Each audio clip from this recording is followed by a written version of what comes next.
Assalamualaikum, Pak. Waalaikumsalam. Sudah terdengar suara saya? Dengar, Pak. Dengar, Pak. Ini, Kita Pak. mulai ya. Suaranya, Pak. Kita hari ini kuning-kuning, Pak. Alhamdulillah. Ya, kalau saya pakai seragam dari UT Balikpapan ini, PPU belum ngasih seragam masalahnya nih. Dananya nggak ada, Pak. Baik, kita mulai. Selamat pagi. Assalamualaikum warahmatullahi wabarakatuh. Waalaikumsalam warahmatullahi wabarakatuh. Salam sejahtera bagi kita semua. Puji syukur kita haturkan kehadirat Allah Subhanahu wa Ta'ala. Pada hari ini kita bisa mengikuti sesi perdana tutorial web Poljar Penajam Pasir Utara untuk mata kuliah komputer dan media pembelajaran. Semoga dalam perjalanan hingga jam 12 nanti tidak ada kendala baik sinyal maupun listrik serta gangguan-gangguan teknis lainnya. Nah, tentunya teman-teman mahasiswa sudah mendapatkan modul dan sudah membaca sepintas tentang ya modul-modul dan isinya untuk semester ini ya, sudah dibaca semua ya. Belum dapat modul, Pak. Oke, yang tadi itu beda lagi. Yang modul Dari kakak tingkat itu, Pak. modul yang dalam bentuk PDF dari pustaka. Iya, Pak. Ada, Pak. Untuk mengawali kegiatan ini, saya akan coba melakukan presensi ya. Saya mulai dari Bu Elawati. Pak, mohon maaf atas nama Elawati, izin Pak tadi sama saya karena orang tuanya sakit harus diantar ke rumah sakit, Pak. Oke, berarti saya isi dengan excuse. Kemudian Tri Sudaryanti. Hadir, Pak. Oke, kita langsung pada mata kuliah kita ya. Di dalam proses pembelajaran nanti ada 3 tugas pokok yang harus kita kerjakan ya. Nah, di mana tugas pokok itu nanti ada di pertemuan ketiga, kelima, dan ketujuh. Nah, tentunya setiap tugas ini nanti disertai juga rencana pembelajaran. Kalau misalnya ini membuat infografis, berarti nanti infografis ini untuk mendukung mapel KIKD yang mana pada saat itu gitu ya, mendukung ke sana. Begitu juga pada saat membuat video pembelajaran ini nanti akan kita gunakan untuk mendukung RPP dengan topik ini, dengan tematik yang ini.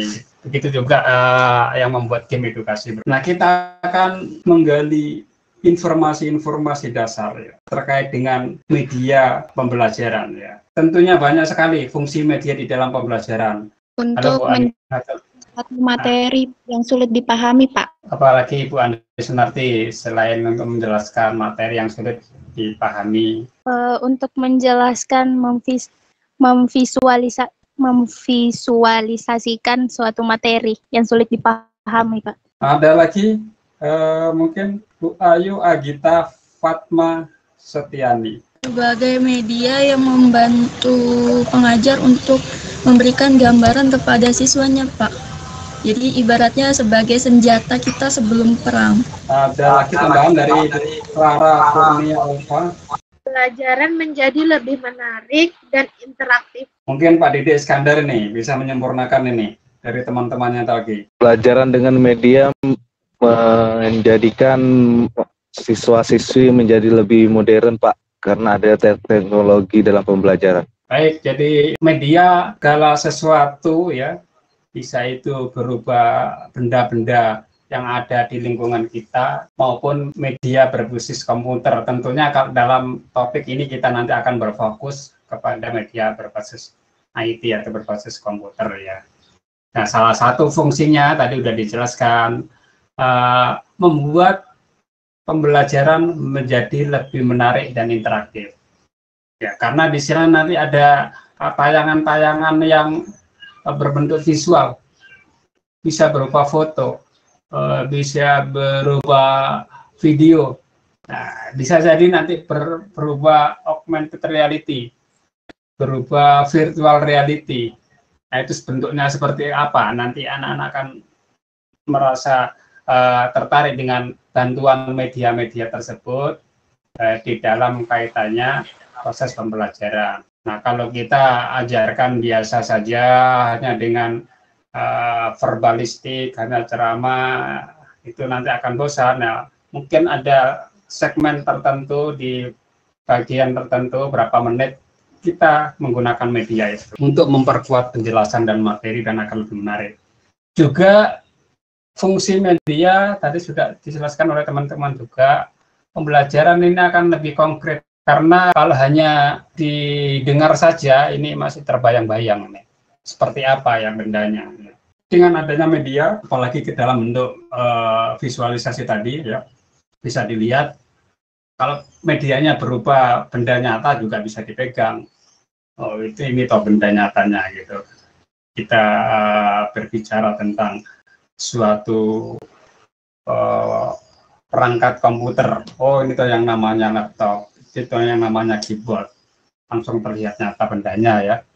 Kemudian fungsi media juga untuk mempersingkat proses penjelasan materi. Katakanlah kita akan melihat bagaimana proses perkembangbiakan tumbuhan, proses perkembangbiakan hewan, dan proses-proses lainnya. Ya, proses itu kalau kita lihat secara nyata, mungkin bisa jadi memerlukan waktu berhari-hari. Tetapi proses itu kita bisa persingkat melalui media. Misalnya mekarnya kembang. Mulai dari kuncup sampai mekar, kita buat animasinya. Hari pertama penampakannya seperti ini, hari kedua penampakannya seperti ini, hari ketiga dan seterusnya. Begitu juga ketika ingin menjelaskan proses pertumbuhan manusia mulai di dalam perut, umur 1 bulan, 2 bulan, sampai 9 bulan melahirkan. Ini kalau dengan media kita bisa jelaskan ke anak-anak dalam waktu yang singkat, tidak harus menunggu 9 bulan yang sesungguhnya. Seperti itu. Mempersingkat proses penjelasan materi. Fungsi lain, mendorong siswa belajar secara mandiri. Sekarang banyak sekali audio kaset, video-video pembelajaran, CD pembelajaran, baik itu yang beredar di toko-toko buku maupun yang beredar di internet, yang anak-anak sangat memungkinkan untuk belajar mandiri tanpa kehadiran guru. Banyak sudah contoh-contoh ya yang kita lihat, ya ada seorang yang tidak lulus SD bisa membuat pesawat terbang ya. Sekolahnya juga tidak lulus SD mampu menciptakan helikopter, mampu membuat ini, membuat itu. Ya karena itu tadi, karena ada media yang memungkinkan mereka bisa belajar secara mandiri. Nah, kita sebagai mahasiswa di sini yang mata kuliah komputer dan media pembelajaran, salah satu tujuannya teman-teman nanti juga mampu membuat media, yang mana media tersebut membantu siswa untuk melakukan sesuatu, untuk membuat sesuatu, untuk menciptakan sesuatu untuk memahami sesuatu dari yang kita buat medianya. Nanti kita akan belajar membuat media. Media juga untuk menjadikan anak lebih terstandarisasi kemampuannya melalui media-media yang kita buat tersebut. Dan juga dengan media, proses belajar dan mengajar bisa memanfaatkan aneka sumber. Kalau dulu barang boleh jadi guru adalah satu-satunya sumber dalam proses belajar mengajar. Nah, peran itu sekarang berubah. Guru sebagai fasilitator yang memfasilitasi agar anak-anak belajar. Sumber belajar banyak kita temukan, baik itu melalui dunia nyata yang ada di lingkungan sekitar kita maupun melalui dunia maya di internet. Nah, ini salah satu fungsi media di dalam pembelajaran. Jadi memang sangat penting. Tadi ada yang mengatakan bahwa ibarat perang, media ini sebagai senjatanya. Jangan sampai kita perang bondo nekat, tidak megang senjata apa-apa ya. Minimal bambu runcing ya. Zaman dulu kita udah bisa mengalahkan tentara Belanda yang senjatanya canggih-canggih. Jadi terletak ini pada kelehihan kita menggunakan media apa nanti ya. Tentunya dalam hal ini kita nanti mahir dan lihai dalam menggunakan media berbasis IT atau komputer. Kemudian kita coba akan menggali pada pertanyaan berikutnya. Kenapa diperlukan media di dalam proses pembelajaran? Media diperlukan dalam pembelajaran untuk membantu guru memberikan materi lebih kompleks kepada peserta didik. Saya coba lagi Bu Elawati bisa memberikan pendapatnya, mungkin ada yang berbeda atau menambahkan lagi. Menurut saya media itu sangat diperlukan ya Pak, karena selain memudahkan guru untuk menjelaskan ke siswa, media itu juga sebagai media untuk menarik perhatian siswa. Jadi siswa ketika guru menjelaskan, siswa juga tertuju ke yang dijelaskan oleh Pak. Oke, baik sekali Bu Erika pendapatnya. Saya coba minta pendapat lagi Bu Evi Sofiawati. Menurut saya, media membantu memperjelas materi pelajaran yang kita sampaikan kepada siswa, Pak. Kemudian, sebagai media sarana peningkatan motivasi belajar siswa. Jika siswa tertarik, maka siswa akan semangat dalam proses pembelajaran. Bu Evi Sofiawati, ini bagian dari media. Ini media Ibu, kalau dalam proses pembelajaran ini pencahayaannya kurang pas ini. Kenapa ini? Pencahayaannya kurang pas mungkin. Ya, Pak, sebenarnya pencahayaannya baik, cuma kayaknya dari kamera laptopnya, Pak. Oh, kurang. perangkat kameranya. Ya, perangkatnya kurang mendukung. Nggak sama teman-teman yang lain. Maaf ya, Pak, untuk ini. Ya, kamera tapi padahal saya. sudah menghadap ke jendela atau ruang yang terang gitu ya. Ya, sebenarnya saya sudah di samping jendela, kemudian sudah nyalakan lampu juga, Pak.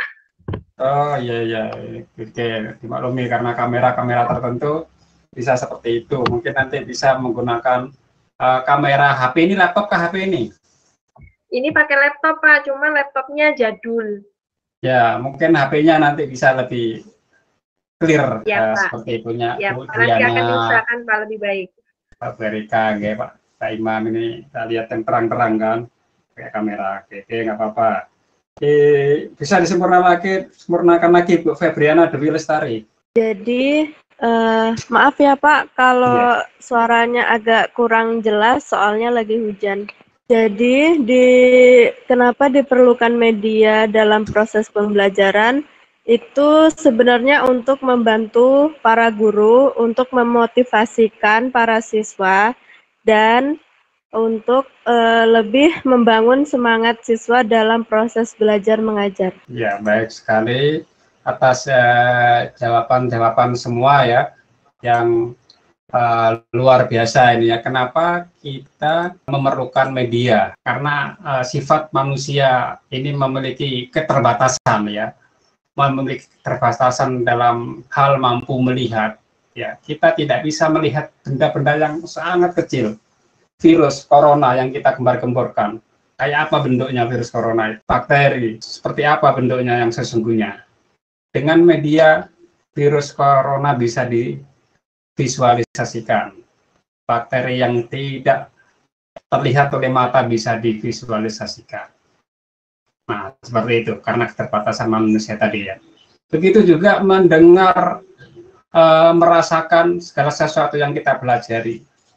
Di mana media ini ya menjadi perantara dan akan berisi pesan yang akan kita pelajari, sehingga ada sesuatu yang kita rasakan menjadi berbeda. Oleh karena itu ada beberapa tingkatan yang penting kenapa kita menggunakan media. Pertama, nanti siswa akan mengalami secara langsung tentang materi yang akan dibuat.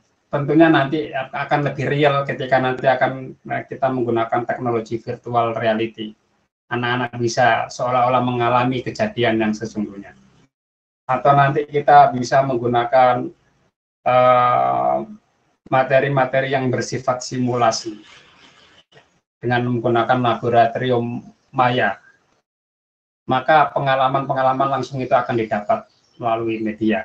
Siswa nanti bisa menciptakan ya, suatu ide-ide yang akan mereka lakukan ya dengan media-media yang ada. Nah, tentunya di dalam nanti kita mengemas atau mengembangkan media pembelajaran, ada beberapa tingkatan, ada beberapa model, ada beberapa alur atau katakanlah step by step yang harus kita lakukan. Nah, kira-kira apa saja ini ya step by step model pengembangan instruksional dari media pembelajaran? Menurut saya untuk membuat media pembelajaran itu pertama-tama kita harus mengamati anak-anak terlebih dahulu, dia lebih bisa di audio kah, video kah, sehingga kita dapat memberikan media yang tepat yang dibutuhkan oleh anak-anak tersebut. Mungkin Bu Iva Datul Nia Saadah bisa menambahkan. Kalau menurut saya dalam membuat media pembelajaran itu selain dari yang dijelaskan Mbak Priska tadi, harus sesuai dengan kebutuhan siswa, juga mudah untuk mempermudah kita juga sebagai pendidik. Jadi selain mudah ditangkap oleh siswa, mudah juga bagi kita untuk membuatnya. Jadi jangan sampai mempersulit pendidik juga.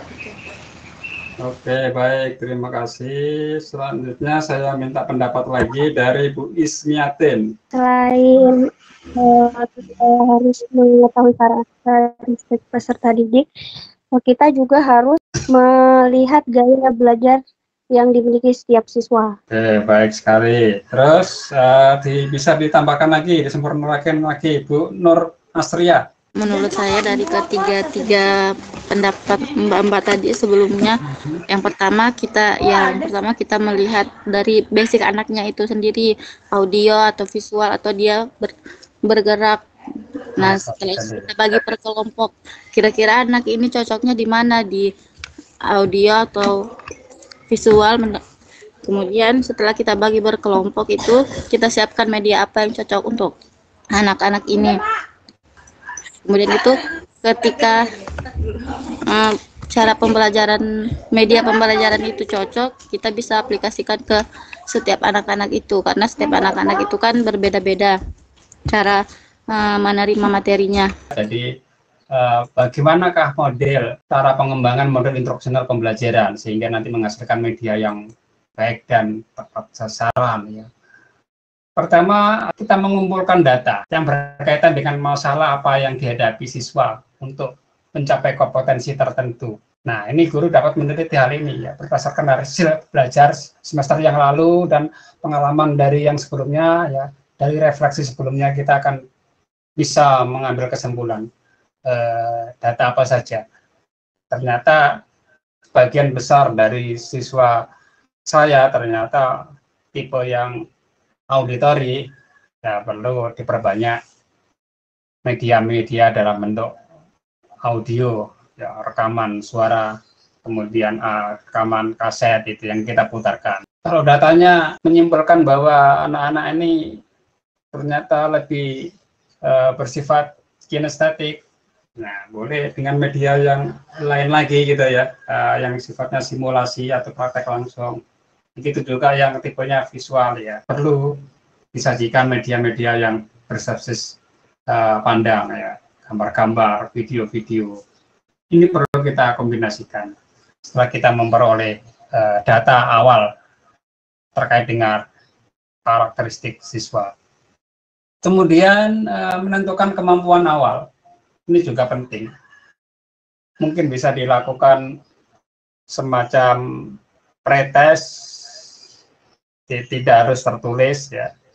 Memang lebih akurat sih memang tertulis, jadi kita bisa mengetahui gambaran capaian awal anak sampai di mana per individu.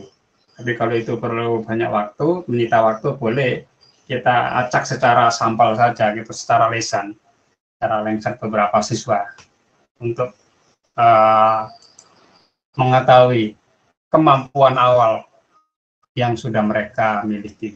Kemudian juga kita mulai menentukan tujuan, kompetensi, serta unjuk kerja yang akan kita lakukan. Di mana dari informasi awal, tes awal tadi, kita menentukan komponen yang harus dikerjakan pada siswa. Yang mana pembelajaran dari komponen yang belum dimiliki oleh siswa apa saja. Kemudian kita kembangkan ya melalui kompetensi-kompetensi yang lebih tinggi. Kemudian kita juga akan mengembangkan metode, ya, menentukan metode media yang cocok untuk memungkinkan untuk digunakan di kelas. Yang mana kegiatan belajar yang akan dialami siswa serta sumber belajar yang mendukung. Dan nanti apakah metodenya diskusi atau demonstrasi atau yang lain. Dan juga prosedur implementasinya nanti bagaimana, cara mengoperasikan, SOP-nya bagaimana ya. Jangan sampai media kita nanti bisa mencelakakan atau mencederai. Ya, kita perlu evaluasi dan kita perlu revisi ya, untuk melaksanakan proses pembelajaran. Kemudian nanti kita juga melakukan penilaian hasilnya ya. Apakah dengan media ini akan sangat membantu, akan lebih baik proses penyerapannya atau bagaimana. Nah, ini kita akan revisi lagi dan terus revisi, perlu ada refleksi sehingga setiap tindakan hari ini akan menjadi sebuah perbaikan bagi proses yang selanjutnya. Pertanyaan berikutnya adalah yang perlu kita pahami bersama-sama adalah bagaimana pemanfaatan jenis media berdasarkan ketersediaan. Di sini titik beratnya pada ketersediaan media kita. Ini bagaimana pemanfaatannya ini? Ada dua pendekatan yang lazim kita gunakan terkait dengan pemanfaatan media berdasarkan ketersediaan. Bisa dibantu Pak Nurholis Majid pendapatnya terkait ini? Biar pembelajaran tidak monoton kayaknya itu, Pak. Ada pendapat lain, Bu Nurul Kusmia. Baik Pak, untuk ketersediaan dan pemanfaatan media perlu dilakukan untuk meningkatkan kualitas kemampuan dan keterampilan Pak. Tambah lagi Bu Nurul Mutmainah. Menurut saya bagaimana pemanfaatan jenis media berdasarkan ketersediaannya. Jadi kemampuan mengkomodasikan penyajian stimulus yang tepat atau visual dan audio mampu mengadopsikan respons siswa yang tepat tertulis ADI. Jadi siswanya itu mampu menuliskan atau mendengarkan atau berkegiatan secara fisik, kemampuan mengadopsikan umpan balik. Jadi kita itu mempunyai umpan balik antara siswa dengan gurunya, Pak. Oke, baik sekali. Ini juga kok agak gelap, kenapa ini? Faktor kameranya atau ruangannya nih? Faktor kameranya ini, Pak. Kamera? Iya. Iya, kameranya yang aneh ya. Nanti mungkin diterobak dengan handphone, biasanya handphone lebih terang gitu ya. Boleh dilanjutkan lagi, Bu Rahmawati. Menurut saya, pemanfaatan media itu untuk menciptakan kondisi belajar yang nyata dengan menggunakan media pembelajaran. Pesan yang abstrak dapat diubah menjadi pesan yang beton atau pesan yang tertulis, Pak. Menurut saya begitu. Oke, baik. Terima kasih Bu Rahmawati dan teman-teman yang lainnya ya. Kalau kita beranjak dari ketersediaan media yang bisa kita gunakan, kita akan coba memilah menjadi dua hal penting. Pertama, terkait dengan bagaimana memanfaatkan media by design yang kita buat sendiri. Kemudian bagaimana memanfaatkan media yang sudah tersedia. Tugas kita di mata kuliah ini yaitu nanti membuat media by design, buatan kita sendiri. Banyak sekali media di pasaran yang entah itu dalam bentuk keping CD, ya, pita kaset, dan dalam bentuk yang lainnya. Juga yang dalam bentuk di dunia maya. Kalau di era saya dulu banyak menggunakan yang berbasis audio. Ini saya suka dulu mendengarkan siaran pendidikan radio BBC London, kemudian siaran radio Australia, ya, kemudian melalui keping-keping CD. Barangkali media-media tersebut sekarang sudah jarang digunakan. Sekarang banyak berfokus ke media yang berbasis internet. Kalau media yang berbasis internet yang sudah ada, yang sudah disediakan, coba saya minta bantuan Bu Rida Nasrillah. Media yang berbasis internet itu seperti YouTube, Ruang Guru, e-learning. Lanjut lagi, Bu Sofia Indrasari Ninrak. Mengambil media peta atau global juga bisa ditemukan di internet, itu banyak Pak. Oke, Media pembelajaran. Oke, sudah berapa poin tadi?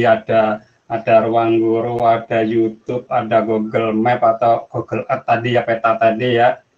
Oke, ada Siti Mufidatul Hasanah. Menurut saya itu seperti animasi-animasi gitu. Oke, konten-konten animasi yang bisa digunakan di internet. Lebih spesifik mungkin nama,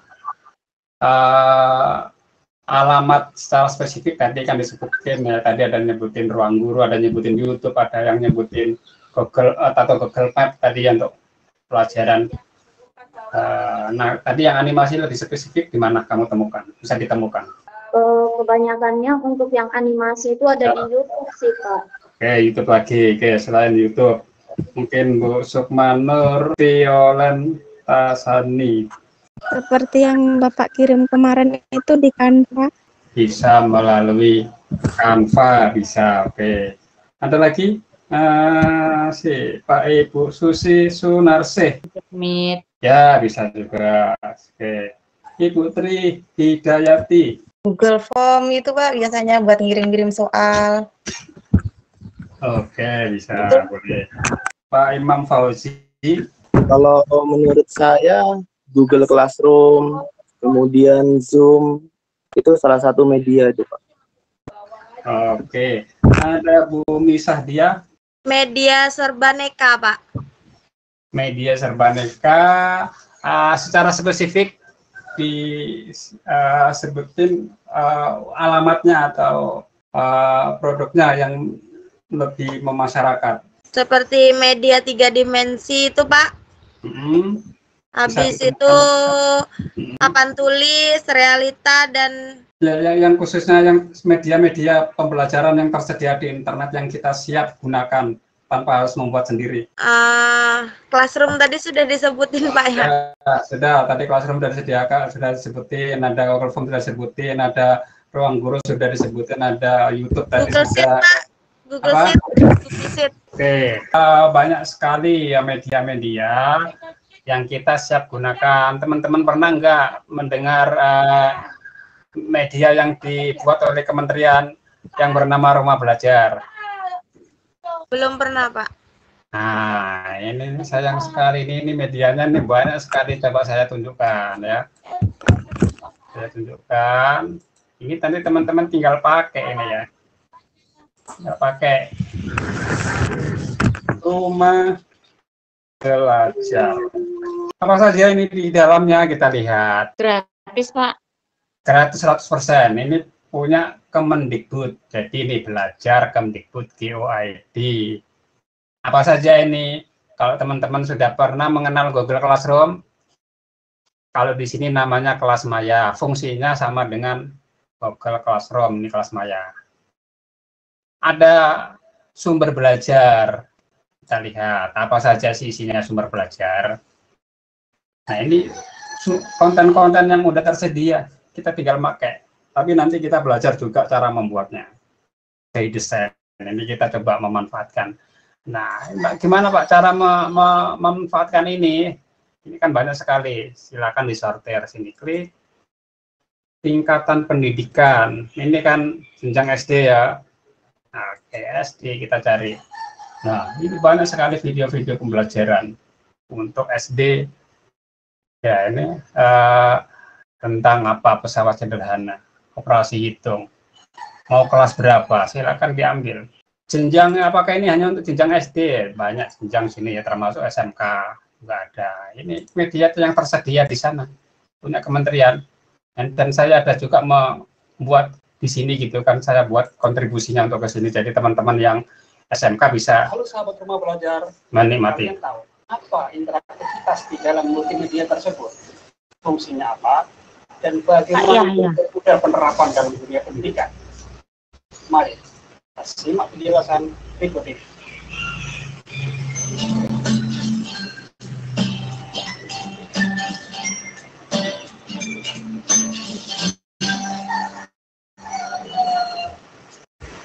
Multimedia interaktif adalah pemanfaatan komputer Nah, untuk membuat dan ini contoh media yang tersedia di rumah belajar. Nanti teman-teman bagaimana Pak ini, apakah kita berbayar tidak ya? Misalnya teman-teman mau ini kayaknya bagus ini, misalnya tentang tata surya, buka saja tata surya, klik. Kalau misalnya nanti supaya bisa dipakai di dalam kelas, silakan di-download sini, klik yang pojok sini ya, klik.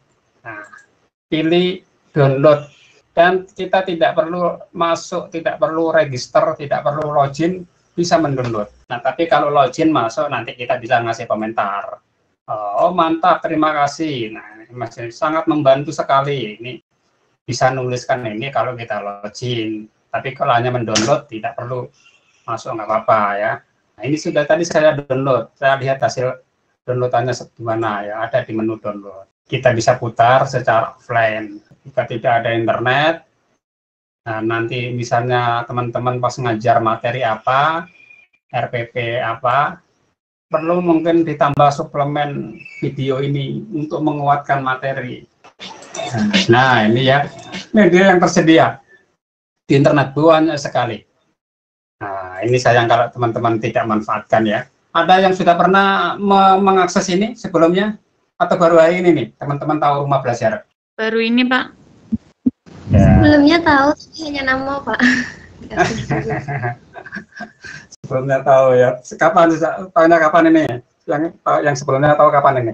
Yang semenjak ada akun belajar ID itu Pak, akun guru dan admin itu kan diluncurkan juga rumah belajar, cuma kita nggak pernah berkunjung. Oke. Itu tadi saya kunjungi sedikit. Nah, apa saja di dalamnya selain sumber belajar, tidak hanya video ya, tidak hanya video, tapi di situ ada materi yang non video. Yang non video apa? Konten web. Misalnya ini bangun datar, coba saya lihat bangun datar ini kayak apa. Nah ini konten web, kita lihat selengkapnya. Konten web ini lebih interaktif. Ada menu-menu yang dipilih, yang siswa terserah langsung mau materi ke berapa gitu ya. Jadi ada menu-menu yang dipilih, termasuk nanti ada menu latihannya ya. Nah, ini sebagai pengganti materi kita PowerPoint ya. Teman-teman nanti mendesain materi Banajar berbasis PowerPoint misalnya kan, dengan Canva atau dengan PowerPoint itu membuat sendiri. Tetapi pemerintah juga menyediakan udah yang tersedia. Ada kompetensi dasarnya apa ya, kemudian materinya apa, dan tes akhirnya juga ada. Saya coba lihat. Nah ini indikatornya apa ya. Masuk ke bagian materi, klik. Oh ada materi tentang lingkaran, unsur lingkaran, kita klik sini. Ada contoh soalnya segala sini ya. Kembali ke home, menu tes akhir, tekan tombol mulai. Nah ini Pak, siswa bisa menjawab juga nanti. Salahkah, benarkah, nanti ada skor akhirnya nanti ya. Oke, saya jawab dulu sembarang, nomor 2 misalnya kan, nanti berapa, lihat skornya. Poinnya 70. Poin Anda, skor Anda 30. Nah ini contoh ragam bahan ajar yang ada di sini ya, di rumah belajar. juga tadi ada juga yang menyebutkan di awal tadi, sebelum kita mendesain bahan ajar, kita perlu melihat karakteristik anak-anak. Apakah anak-anak tipenya auditory? Nah, ini ada juga disediakan bahan-bahan yang sifatnya auditory ya.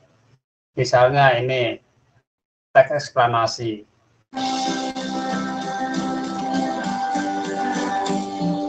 Hai kawan-kawan, jika kamu ingin pandai mata pelajaran bahasa Indonesia, mari dengarkan tips dari Uma yang akan membimbing kita.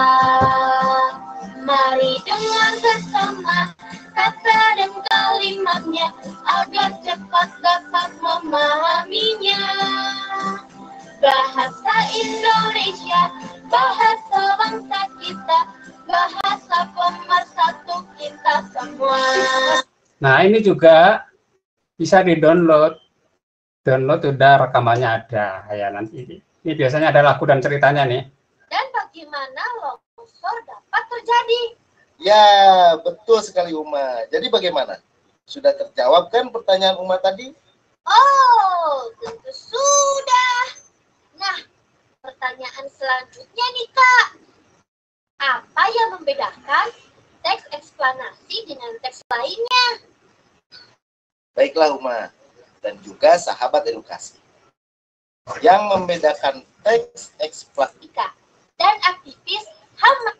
Oke, ini ragam bahan ajar yang tersedia. Ada di rumah belajar kategori sumber belajar. Ada kategori lain, ada nih laboratorium Maya, apalagi nih laboratorium Maya nih. Maya aja punya laboratorium, masa sekolah enggak gitu ya. Ada ragam ajar apa lagi di sini? Tadi ada yang menyebutkan kita bisa melihat peta-peta dunia dengan Google Map. Nah, di rumah belajar juga ada peta budaya namanya, yang memberikan materi tentang budaya Nusantara. Kalau di Google Map atau Google Earth, mungkin tempat-tempat, kemudian ada orang mereview tempat wisata ini atau apa gitu ya. Ini tempat juga, cuman di situ wisata. Misalnya anak-anak kita bawa ke Aceh, jadi kita hari ini berkunjung ke Aceh, apa budaya di sana, ada rencongnya, ada sekilas suku Aceh dan seterusnya. Nah, ini banyak sekali ya game-game. Ya, menyusun angka atau apa, misalkan menghitung waktu, bangun data, atau kalau ini misalnya kegiatan kepramukaan, coba saya lihat. Ini mengenal atribut-atributnya nih ya. Adventure. Ayo berpetualang bersama dan jadilah pramuka yang hebat. Ada menu belajar, ada menu bermain. Sebelum belajar, sebelum bermain belajar dulu. Bermain ini isinya kuis nanti. Kita belajar dulu tentang macam-macam. Tentang lambang, tentang semafor, jejak, sandi, dan seterusnya. Misalnya tentang lambang, nanti ada lambang-lambang di seragam. Ini dada gunanya untuk apa? Nah, ini. Kalau kita kembali ke depan melihat permainnya kayak apa, permainnya kita lihat cara permainannya. Hai Mama, selamat datang di pos pertama.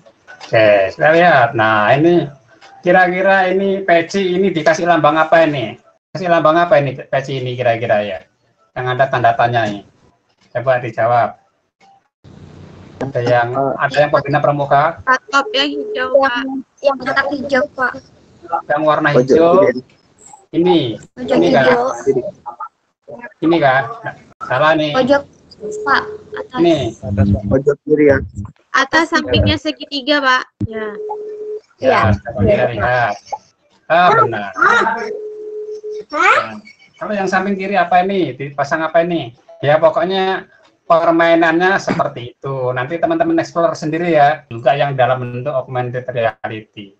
Ada apa? Seperti apa lagi? Ini mengkombinasikan dengan perangkat handphone kita. Ada nanti dalam bentuk yang lain. Nah, silakan nanti di-explore lebih lanjut. Apa saja sih yang ada di rumah belajar, sebuah media yang tersedia yang kita bisa tinggal menggunakan. Nah, tadi juga ada yang sudah mengenal apa tadi akun belajar ID. Saya dapat tanya lagi, yang sudah mengenal akun Belajar ID berapa orang ini? Atau ada yang belum memiliki akun Belajar ID ini? Selain Bu Iva Datul, Ainaya, Sadaya, tadi ya Bu ya. Mbak Kintan sudah punya akun Belajar ID? Belum, Pak. Kemudian Mbak Umi Saida sudah Belum, punya akun Pak. Belajar ID? Mbak Clara Kurnia? Sebagai admin, Pak. Admin akun Belajar ID? Iya, di sekolah. Iya, Pak. Saya juga. Sudah teman-temannya sudah di-downloadkan? Sudah, Pak. Tapi ada satu guru yang nggak punya akun. Saya nggak tahu caranya gimana. Sudah cari di YouTube nggak ketemu. Carinya bukan di situ. Coba share screen. Mbak Clara coba share screen. Saya tunjukkan cara membuatnya atau cara mengajukannya kalau misalnya guru nggak ada. Udah ke yang butuh bantuan itu kan, Pak? Iya, sudah di sana, sudah direspon belum? Belum. Udah Ya, 2 minggu yang lalu. Saya perlihatkan sekolahnya ini SD, sekolahnya di mana? PPU semua ya? Iya, di Sepaku. Saya mau lihat sekolah mana di Sepaku yang belum menggunakan akun Belajar ID. Di Penajam ada 100 SD, 106 SD yang belum mengaktifkan akun Belajar ID. Sisa satu ini, sisa satu. SD Islam Muzamil. Ada teman-teman di sini dari SD Islam Muzamil? Saya, Pak. Nah, ini belum ini, Bu. Ada 93 akun yang disediakan untuk SD Islam Al Muzamil. Tapi belum termanfaatkan satupun sama sekali. Apa nih permasalahannya, Bu? Saya kurang tahu juga, Pak. Adminnya siapa? Adminnya Ibu sendiri atau temannya? Bukan, Pak. Ada bapak-bapak. Saya nanti begini. Nanti bapak-bapaknya kasih tahu begini ya. Caranya adalah download. Downloadnya PD, ketik ini PD, data Kemdikbud. Nah, nanti suruh buka ini adminnya, PD data Kemdikbud. Kemudian silakan login di sini. Login siapa nih yang bisa login di sini? Ini operator Dapodik. Kita sendiri nggak bisa gitu ya. Operator Dapodik kita. Setelah pemegang user operator Dapodik nanti login, nanti ada menu download akun. Ada akun siswa, akun pendidik. Kalau login dengan menautkan dengan SIM PKB itu beda kah? Beda. Ada 2 langkah nanti yang harus kita lakukan pada hari ini, yaitu pertama mengaktifkan akunnya dulu, kedua menautkan. Mengaktifkan itu gimana? Saya coba demokan ya, mengaktifkan itu ya. Oke. Ini kan saya dalam posisi email biasa ya, kanvakaltim@gmail.com. Nah, kalau teman-teman ingin melihat punyanya sudah aktif atau tidak, sudah silakan tekan another account, kemudian ketikkan email yang didapat dari operator Dapodiknya. Nah, biasanya seperti ini formatnya, nama kita, kemudian guru, kalau dia guru, tapi kalau dia kepala sekolah atau TU itu admin. Kemudian jenjangnya SD, kemudian Belajar ID. Karena saya SMK, maka saya masukkan SMK. Jadi format emailnya nanti seperti ini. Baru tekan next. Langsung muncul di layar ini ada. Kalau misalnya ditolak berarti salah ketik barangkali ya, salah ketik. Kalau sudah benar seperti ini benar, tinggal kita passwordnya. Kemudian tidak lupa. Kalau kita password lupa nanti minta operator Dapodik mereset bisa itu. Nah, sudah seperti ini. Oke. Kalau misalnya kita baru pertama kali melakukan itu biasanya minta password baru, minta passwordnya diganti. Karena saya sudah pernah mengaktifkan dan begitu saya masuk tadi tidak diminta mengganti password karena sudah pernah saya ganti. Pertama kali mengaktifkan pasti diminta. Nah, di sini sudah ada nama saya nih, dengan email belajar.id. Ini aja cara mengaktifkannya, mudah sekali kan. Nah, kemudian bagaimana cara menautkan tadi pertanyaannya?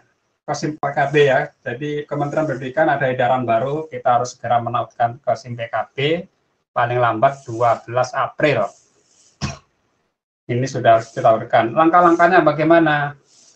Kita buka ini, SIM PKB. Alamatnya di mana SIM PKB ini kita buka. Nggak tahu alamatnya, kita ketik. Oke, SIM PKB kita cari. Google ngasih tahu. Oh, ini tuh alamatnya. Nah, nanti teman-teman akan dihadapkan pada menu ini. Yang atas ini adalah cara masuk SIM PKB dengan nomor UKG kalau kita belum pernah menautkan. Tapi kalau sudah pernah menautkan, bisa langsung akun belajar ID. Seandainya belum, nanti ditolak. Coba saya lihat ya, saya punya kan sudah nih. Nah, saya sudah punya. Tinggal klik aja emailnya apa yang digunakan. Nah, kita sudah berhasil masuk ke SIM PKB. Dan saya punya udah ditautkan. Seandainya belum ditautkan bagaimana Pak? Gitu kan. Coba saya demokan ulang ya. Saya akan remove. Ini saya hapus, berarti statusnya tidak ditautkan. Saya akan masuk ulang. Keluar dulu. Oke, masuk SIM PKB. Saya tekan akun belajar ID. Nah, ditolak nanti kan. Nah, Pak, bagaimana kalau kita mau mulai mentautkan ya? Berarti kita harus ketikkan di sini akun SIM PKB kita. Kalau yang akun ini kalau lupa password, silakan minta ke ketua komunitas, ke ketua KKG untuk direset. Kalau misalnya yang ketuanya lupa, ya minta ke dinas untuk mereset ya. Jadi saya demokan dulu dari awal. Nah, sudah. Ini ada pertanyaan, Anda belum ditautkan, ya, tekan tautkan sekarang. Kalau muncul ini nggak muncul nanti bagaimana, saya coba ini dulu ya. Tekan ya, tautkan sekarang. Nah, di mana melihatnya itu? Di layanan selengkapnya. Tekan tautkan, tekan yes, ya, oke. Dengan email yang mana ya? Karena ini sudah ada di sini, maka ada dua pilihan. Ini saya pilih yang akun guru SMK Belajar ID. Seandainya tidak muncul, ya pilih yang another. Kalau nggak muncul, pilih yang another, kemudian ketik manual. Tombol next, masukkan passwordnya. Nah, sudah tekan tautkan. Sudah selesai sampai di sini. Kita udah menautkan ini, dan ini ditunggu sampai tanggal 12 April ya oleh Kementerian Pendidikan dengan udaran resminya kemarin untuk segera menautkan ini, karena ke depan pemerintah akan menerapkan yang disebut dengan SSO ya, Single Sign Off ya, authentication, yang mana dengan akun belajar ID ini akan masuk ke berbagai lini aplikasi yang disediakan oleh kementerian. Apa saja di dalamnya? Kita coba lihat. Teman-teman yang sudah langkah sampai ini sudah berapa orang yang sudah mengintegrasikan ini? Saya sudah Pak, tapi ada satu sekolah yang satu guru yang nggak punya akun tadi tuh Pak. Saya download di PD Kemdikbud itu nggak ada akunnya. Oh ya, tadi kalau yang tidak ada memang klik buka di sini tadi ya di belajar ID.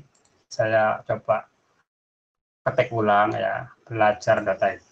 Di sini ada menu periksa. Jadi menu periksa ini jangan dijadikan patokan akun kita ada atau tidak ada. Punya saya pun dianggap tidak ada. Mau saya demokan ke Pak ya ini ya. Nah,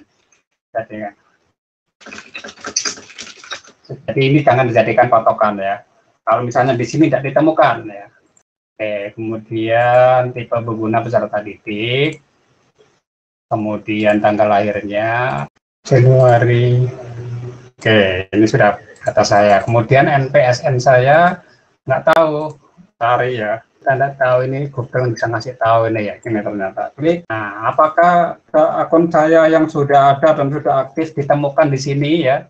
Ternyata data ini belum lengkap, dianggap tidak ada, ya. Dianggap tidak ada dan belum valid gitu ya. Jadi ini jangan dijadikan patokan. Yang penting tadi pada saat email tadi di pojokan sini udah muncul seperti ini, sudah aktif.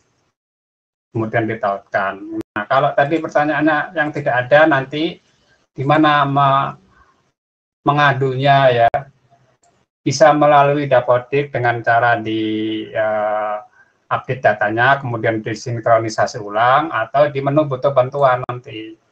Di menu butuh bantuan yang di website ini juga nanti silakan dikemukakan, kemudian di screenshot masalahnya, dan akun ini juga bisa untuk kepala dinas ya, LPMP juga bisa ya, tapi tidak hanya sekadar bagi guru saja ya.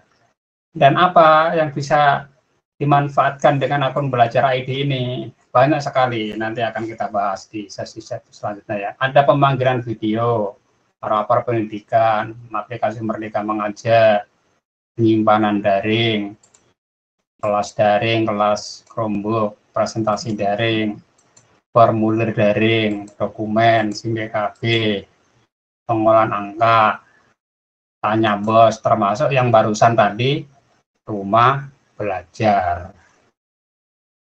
Nah, untuk fitur-fitur yang lain nanti akan kita coba kupas ya di sesi-sesi pertemuan web selanjutnya ya. Karena ini adalah media-media yang given, yang sudah disediakan oleh kementerian, kita tinggal pakai.